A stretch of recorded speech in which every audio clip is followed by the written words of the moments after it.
much for inviting me back again. Good to see so many members of the group there. And it's very early in the morning here in Sydney, Australia, but we're all in this one way or another all around the world. What a lovely audience. Okay, so Afterlife was my very first book. I came up having failed law at university. Don't tell Victor, Wendy, that I failed law, will you?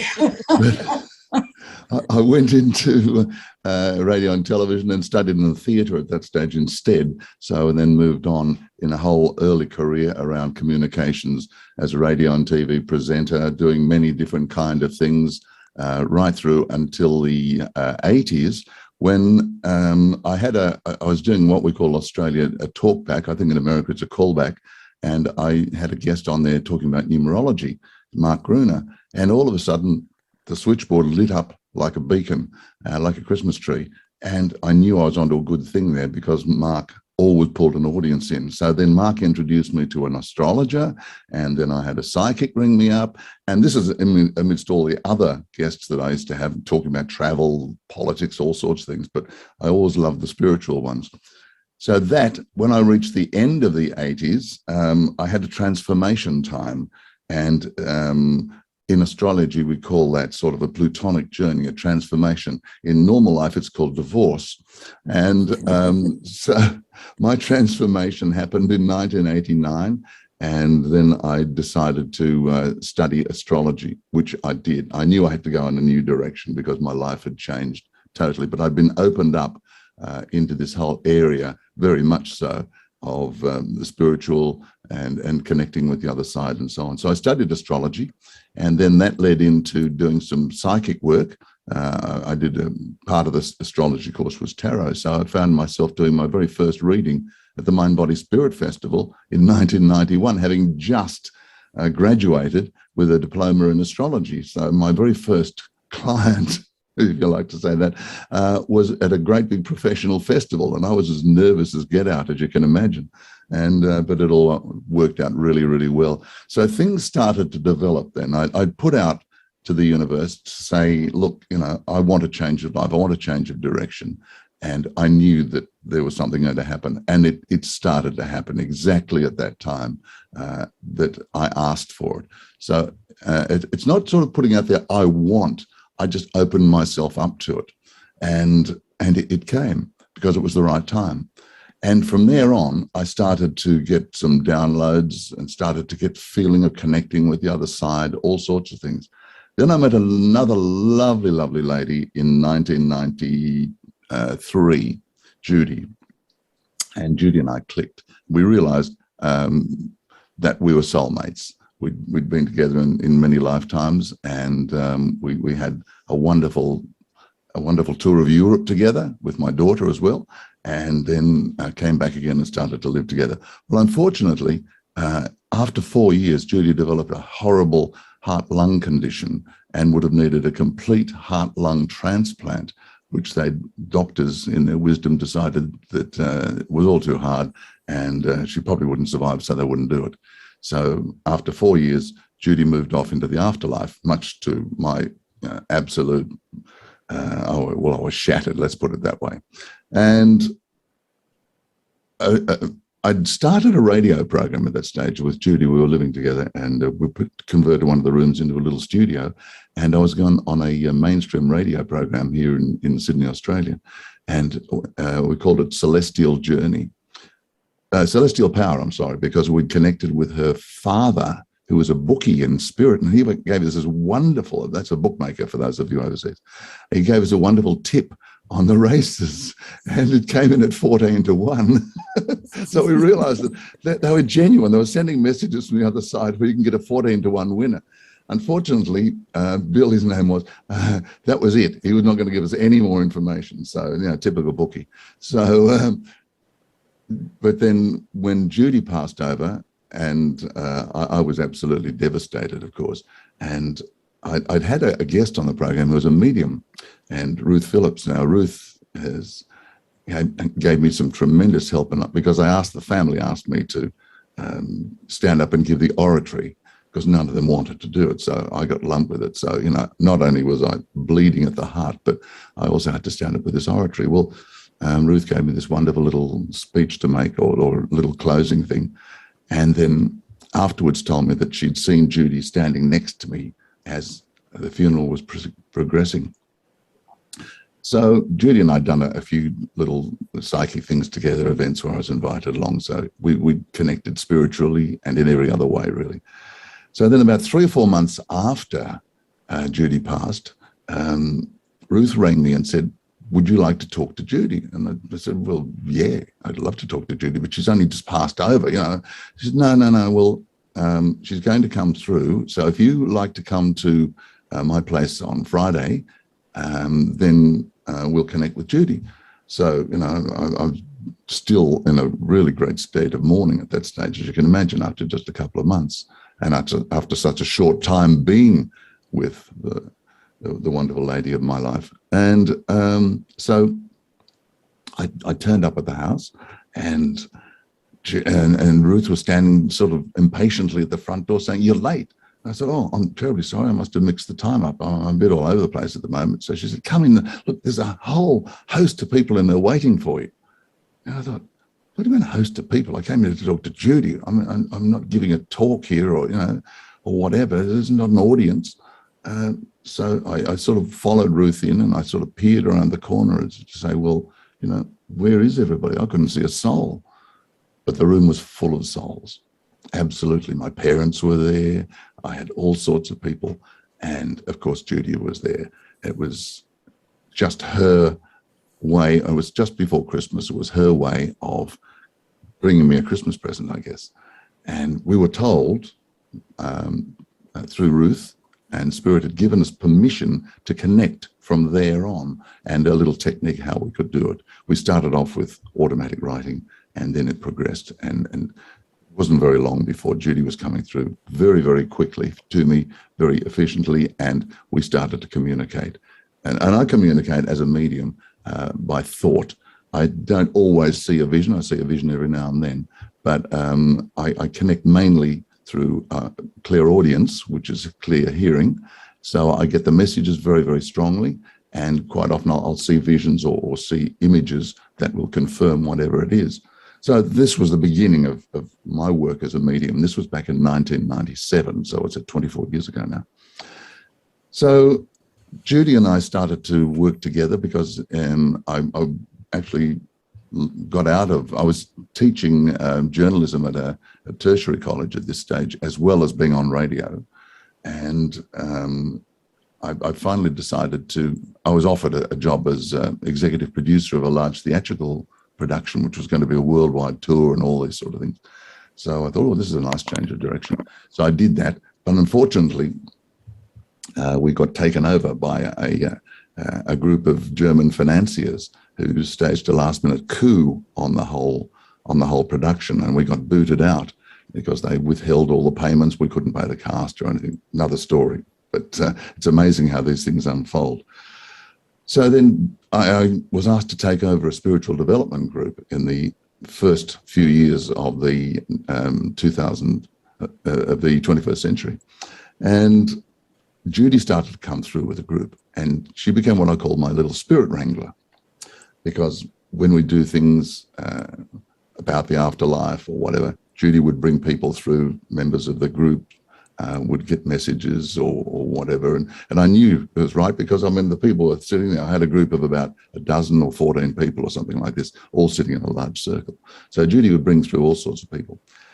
Anyway, I kept on getting these messages as we started to get into the 21st century. You've got to write a book. I thought, yeah, all right, okay, I've got to write a book. Now, I've always wanted to write a book. You know, I've done everything. I've been on stage, radio, television programs. I've been in a few movies, all sorts of things, and worked as a producer and many different things, but never written a book. I'd written lots of articles and features and documentary scripts, and my son and I put a couple of screenplays out there. One got to Hollywood, but never got produced. But always wanted to write a book. So I kept on putting it off. Because I thought, you know, how do you write a book? I've never sort of thought about this. So I kept on getting these messages. When are you going to write the book? When are you going to write the book? And by this stage, I'd started my radio program called Radio Out There, It's radiooutthere.com, by the way, if you just want to get it on there. It's totally free. So I had a wonderful medium called Bob Murray, or named Bob Murray, who was up in Canada, just outside of Toronto from memory. Was it Montreal? Anyway, it doesn't matter. Unfortunately, Bob's passed over now. So we connected. Bob used to be a regular guest on the program. And one day, Bob and I were just talking before I recorded his segment. And he said, "Hey, Barry," he said, "do you know somebody called Judy?" And I said, "Yes," hesitatingly. And he said, "Well, Judy's come to me from the other side, and she wants to know, when are you going to write the book, Barry?" So I thought, oh my God, I'm being nagged from spirit now. So, so I thought, all right, I'll get out there and I'll write the book. So I wrote a book, and I thought, well, what do I write about? So I wrote a book. I sat down and doing some deep meditations. I'd interviewed, what's his name? Conversations with God. What's the name of the author? I've got his. Anyway, you know the guy I'm talking about. Neil Donald Walsh. Neil Walsh. Neil Donald Neil Walsh. Donald Walsh. That's the fella. That's the fella. Thanks a lot. It's early in the morning here. Neil Donald Walsh. I interviewed Neil, and we talked about him talking and having conversations with God. And he said to me, "Look, if I can do it, anybody can do it." So I thought, okay, well, I'm going to try it.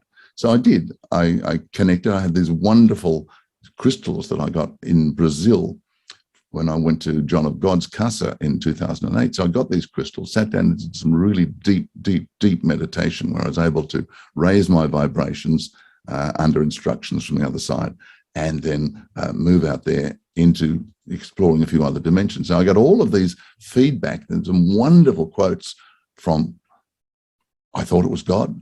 I don't know. It could have been my guide. It could have been an ascended master. It could have been anybody, but I got the messages very, very strongly, one after the other. And one of them was, the road to perfection is full of potholes. And I thought, I love it. The road to perfection is full of potholes. So I thought, that's it. That's the title for the book. And I did a whole various things. I thought I'll just aim it at sort of a spirituality 101, so that anybody who wants to get into the whole scene here can read about it. And I explored all sorts of different topics. So I sent it off to a friend of mine, Maggie Hamilton, who was publisher at that stage at Allen & Unwin, one of Australia's leading publishing houses here. And Maggie had a look at it and came back to me and took me to lunch. And she walked in and she said to me, "I was about to come here with the bad news that we were not going to do the book because there were just too many things. It was just a bit too all over the place." So, but she said, as I'm walking out the door to come and go to you for lunch, upstairs, as she calls it, upstairs contacted me and said, "No, we want you to get Barry to write a book about life after death." So she sat down here and said to me, "Would you like to write a book about life after death?" So I thought, well, nobody says to a publisher, no, I don't want to do that. So my first thought was, yes, I'll do it. So I did. And it all happened. It just flowed. I connected with Judy. I was regressed in various things. I got some wonderful spirit downloads.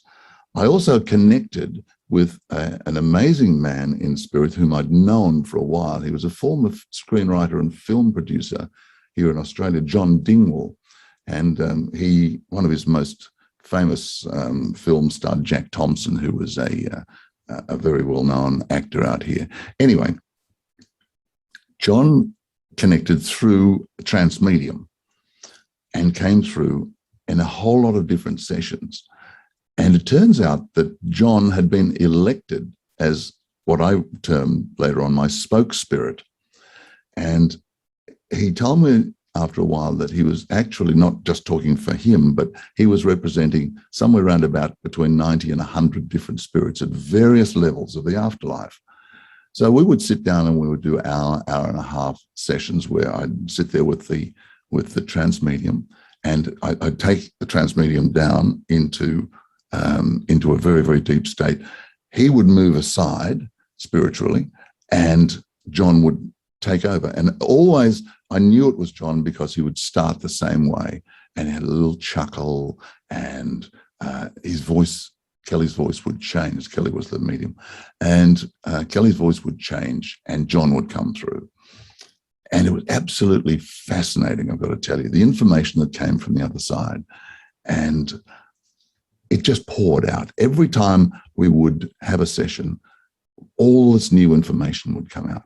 Sometimes I'd be asking questions, and sometimes I'd go into a session thinking, yes, I've got to find out about this, this, this, and this. And John would immediately sort of override and say, this session, we're going to talk about so-and-so. And he was telling me that there was a concerted drive in the afterlife, in the world of spirit, to get the information out to the world, not to fear death, that death does not happen.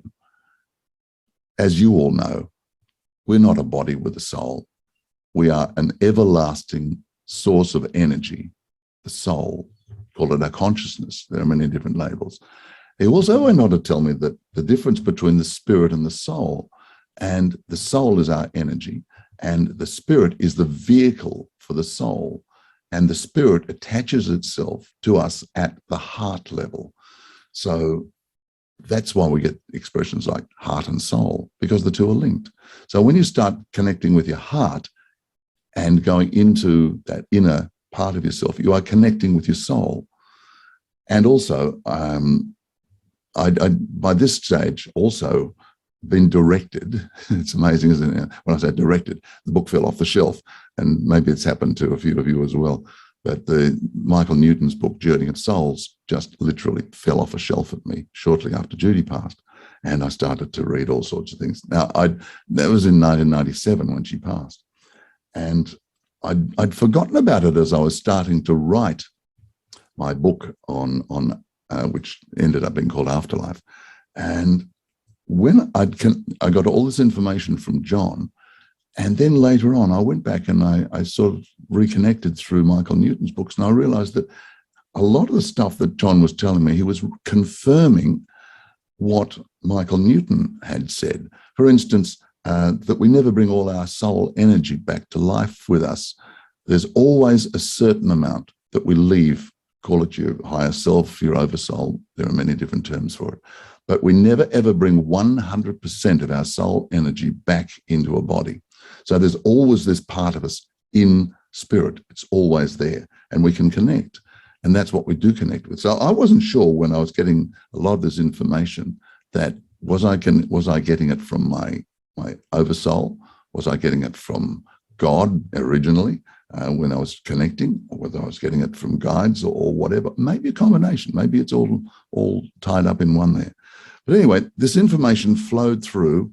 Plus, I started to get other things that happened. I was taken back to my immediately past life. And in my immediate past life, I was named Brian. I was a young English soldier. In 1916, I was in the trenches in France, fighting in that dreadful war to end all wars. That's a joke, isn't it? A war to end all wars. Anyway, Brian was part of the Battle of the Somme, which was on the 1st of July, 1916. And Brian was killed. And I was taken back in a very vivid recollection of getting up out of the trenches and walking. I mean, all the films and all the things have running. No, they didn't. And I checked up afterwards, after I'd been given all this information about walking. And they said, yes, you walked. Or I didn't say, yes, you walked. They just confirmed in my research that the soldiers walked into this hail of bullets. And that happened to me, and as Brian. And as I lay there in the battlefield, struck by many bullets and whatever, my grandmother suddenly appeared. And my grandmother came up, and I said, what are you doing? You get out. This is not a place for old ladies. And she'd already passed over a few years beforehand. And all of a sudden, then I realized that, yes, I died. So she took me back to the afterlife, which I later described in quite detail in my book, Afterlife. and confirmed, of course, that yes, I had died. Then I was taken through into the whole journey, connecting with loved ones, the wonderful sort of reception that you get on the other side, then into the healing center, and then back into, with my guide in that lifetime, taken back into the world of spirit and created my own house through my own thoughts, and then went on the whole afterlife journey, which I've described in Afterlife. So along with all the comments I got from John and the group, my own journey as Brian, and then going through the afterlife stage, reliving my life in between lives, all of a sudden I had this book, and there it was. So I did a couple of drafts of it and then took it back to Maggie, and she immediately said, yes, this is great, this is it. She went away then because she's also an author, and Maggie is an earth angel. If anybody knows Maggie Hamilton, she's just the most wonderful person, because she'd been a book editor on my radio program for a while in the very early parts of Radio Out There at the 2000 turn of the century, actually, and which was still on mainstream radio at that stage. And then she decided to go back into publishing. So she did an edit for me before she presented it to the people at Allen and Unwin. Allen and Unwin here in Australia is the biggest independent publisher that there is. So tremendous body of work that they have there. Many, many top authors are working through them. So then they accepted Afterlife, and it was then published. I'll just hold it up here so you can see it. That's the Australian edition of Afterlife, and the subtitle is Uncovering the Secrets of Life After Death. Bearing in mind that Spirit had told me that they wanted to get the message across, there is nothing to fear about death. Now, just in case you think my ego's running away with me here, I was also told I was one of many to get that message out. So it wasn't just me. Thank heavens for that. If you'll pardon the pun there. So there's a concerted effort from the other side, in other words, to take the fear out of death, because fear is, well, there's enough fear in the world as we know today. But I've learned the wonderful way of looking at fear, F-E-A-R, is false evidence appearing real. And that applies to every fear in life, from just a fear of whether my relationship's going to survive, or whether my job's going to survive, or whatever, right through to the fear of so-called death. And when you start looking at it as false evidence appearing real, you can remove fear out of your life. Okay, there might be that moment of fear when you're crossing the road and suddenly a truck gets out of control or something and heads in your direction, and you sort of dive for the gutter or whatever. But that is a rational kind of alert to save your life. But all the fears that we go through, the fear that's going on in the world right now, take away that false evidence, which is pretty rampant, and you suddenly find it's a very, very different situation altogether. So Afterlife came out in 2011, would you believe? My very first book. It came out, actually, I got my first copy in December 2010. And it was the best Christmas present I could ever have, because I'd always wanted to write that book, always. And to have it in my hands, in fact, I've got it here. This is the original version. I've got it all full of marks here, because every time I do a talk, I've got areas that I can just open it up and get all the information. That is the very first copy off the press, the author's copy of Afterlife, Uncovering the Secrets of Life After Death. So it's I guess my big treasure. And it was really well received everywhere. And it was picked up in three different languages in Europe. Then it went to America and was published over there by Tarcher, which is a very specialized spiritual production house. Different cover over there. I'll just hold the one up here. I'm not trying to flog it to or anything like that, but just to show you, this is what happens. This is the American version. So a book can come out with two different sort of covers, two different styles of printing, and that's up to the publisher. But I was absolutely stoked, of course, to find the fact that my book had gone into 3 different languages in Europe, across to America. And the wonderful thing about it is I was told by Alan and Unwin, this book will just keep on selling because it is a subject dear to people's hearts. They want to know. And boy, have they been correct.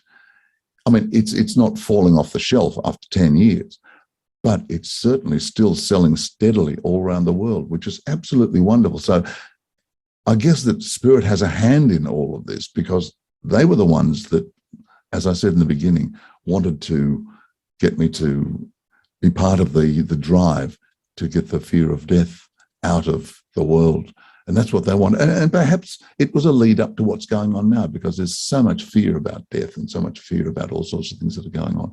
So that once we can get over that at the base level, then we can get on with life and not worry, because it's just a natural part of life. We all have, as you know, many, many, many lives.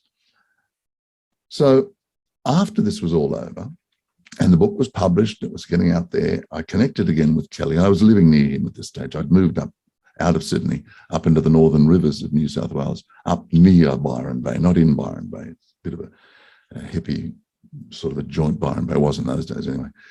Now it's all full of Hollywood celebrities. But I moved up there and I was able to go and work with Kelly over. He was running a wonderful place, a casa, a branch of John of God's Casa at that stage.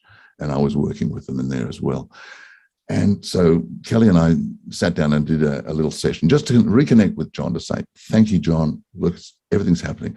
And John came through in the session and said, well, yes, but it's not over. You know, there's at least one problem, at least 3 books that you've got to write. I said, what? I've already written it all. It's all there. It's in Afterlife. I've got all the answers there. And he said, no, you haven't. There's a lot more to come. So I went away and had to think about that for a while, and then started having a couple more sessions with Kelly, and the information started pouring forth after that. And so my sequel to Afterlife, which is called No Goodbyes, then that evolved and was published about 3 years later. So it's amazing when you start working with the universe, when you start working with Spirit, then and listening to them, and we listen through our heart, as I said there before, because that's where we connect. And of course, when we leave a body at night in our dream state, we're connecting with our guides and all sorts of things. So if we can listen and get these messages, we can move on in life. And so No Goodbyes was born. I had to worked with a couple of other mediums, many other stories connected with No Goodbyes as well. But I just wanted to, at this stage, because we've got a time limit, of course, just wanted to talk to you about that. And Wendy asked me to talk about Afterlife as how it came into being. And the lovely thing about it, as I said, after 10 years, it's still there. It's still such a part of my life. And I know I get a lot of feedback from people. I've had it particularly in the early stages, but I still get feedback. I still get feedback from people saying, look, thank you so much for writing Afterlife. It's made such a difference. I read it, then I passed it on to my mother who was in a nursing home, and so and so, and it just sort of it helped her so much. This is the typical sort of thing. So I know that what my guides in the world of Spirit had told me about taking the fear, or helping to take the fear out of death, was such an important issue.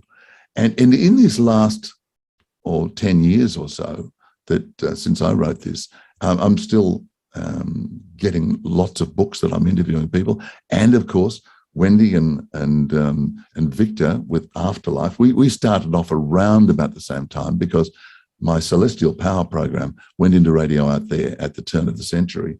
And around about that time, Wendy and Victor started putting the Afterlife report out. And Victor was one of my very first guests on Radio Out There, by the way. So we have a wonderful connection there, and some amazing things happening. So that's it in a nutshell, I guess. There are many, many other things I can talk about there. But it verified my life as Brian when I went back in 2009, just before I'd finished the whole book. I went back with my now partner, Anne, and we went to France. And I'd always wanted to go, I'd always wanted to go to the World War I battlefields. I've always had a fascination with World War I. I was born in the middle of World War II, but always had this fascination as a kid, whereas all my other mates were talking about, world battles against Japan and all those sort of things. No, I was still over there in France. And I couldn't understand that at the time. Of course, writing Afterlife, that's confirmed exactly what's going on. So Anne and I went to France in 2010, just as it was being edited back here in Australia. Afterlife was being edited. And we went up to the battlefields in northern France and went up to Albert, or Albert, if you want to listen to the English version, but Albert was right on the edge of where the Somme and so many other amazing battles were fought. Anyway, I'd been given information, which I've confirmed, by the way, with other research, that I've fought as one of the Devonshires. I was from the county of Devon, young Brian was, in the First World War. So we went out to where the Battle of Somme was fought and where the Devonshires were, and they had their own cemetery. And I went up there, we found this amazing guy who took us around the whole tour of the battlefields. And we went up into the Devonshires area. And as we walked over, all these gravestones were there, all these 18, 19, 20-year-olds and everything like that. And I was only 18 and 19 as Brian. And he said to me, over there is a mass grave. He showed me where it was. And he said there were so many people died on the first day of the Somme, Battle of the Somme, that they just didn't, and the battle continued for quite some time. So they just got a lot of the bodies mass grave. So I walked over, and as soon as I touched that area, walked onto that area where the mass grave is, the tears just poured out of my face. And I got a very strong message from Spirit. Yeah, the body of Brian is beneath your feet right now. I'm starting to feel a bit emotional now that I'm talking to you about it. So I came back and I wrote the afterword, which they were able to put in at the last minute to Afterlife. And that was my final confirmation, knowing the fact that it actually did happen. And I was Brian, and I know where I'm buried. And I was able to reconnect, and I was able to walk down into that area where Brian died under a hail of machine gun bullets. And it was that amazing moment in life that you can't explain these things. You can't do anything except accept them and go with them. And that really put the icing on the cake as far as I'm concerned. So there we are. That's the story of Afterlife. There's a lot more, of course. I could talk for ages, but I think you get the picture now. But the most important thing is taking the fear out of death. And that's what we're all doing as part of the Afterlife movement. So we're all working in the same area. Can you take us through the process of reincarnation? This is something a lot of people want to know. Do we actually plan our lives? And did you have any say in your life as Barry? That's a good point, Wendy, and I do mention this in Afterlife, actually. Yes, we go through and we are prepared for our next incarnation. And that incarnation might be on Earth, it might be on other worlds, because, a lot of arrogant people think that we are the only life in the universe. I mean, what a ridiculous thought that is. If this is the be-all and end-all of life in the universe, it's a pretty sad old universe, isn't it? But anyway, so we are helped along the way. And I know in my time just before I was told I was coming back to Earth, I was given the choice of 2 different lives. And one was in India, and the other was the one that I'm in Australia now. And I obviously chose the one in Australia. So I was very pleased that that happened, because I would have been born at the time of the end of the British Raj. India, of course, got its independence in 1948. So that was a pretty wild time around there. So who knows what life would have been. I may have ended up, as a beggar on the streets, or I may have ended up, I don't think I would have, because I do believe that there was a purpose in this lifetime, and that's part of my life contract. And that's also what John told me, that we all have a life contract, and we agree to this. We agree to come back and face karma. We agree to come back and work with certain people, but we all have a life purpose, and we have this contract, call it an agreement if you like, to come back and do various things. And I know my life agreement is the fact that it would be about communications. And I could learn in the first part of my life how to communicate on radio, television, and so on. And then in the next part, to communicate what is probably the most important aspect of this life for me, is the whole area of spirituality.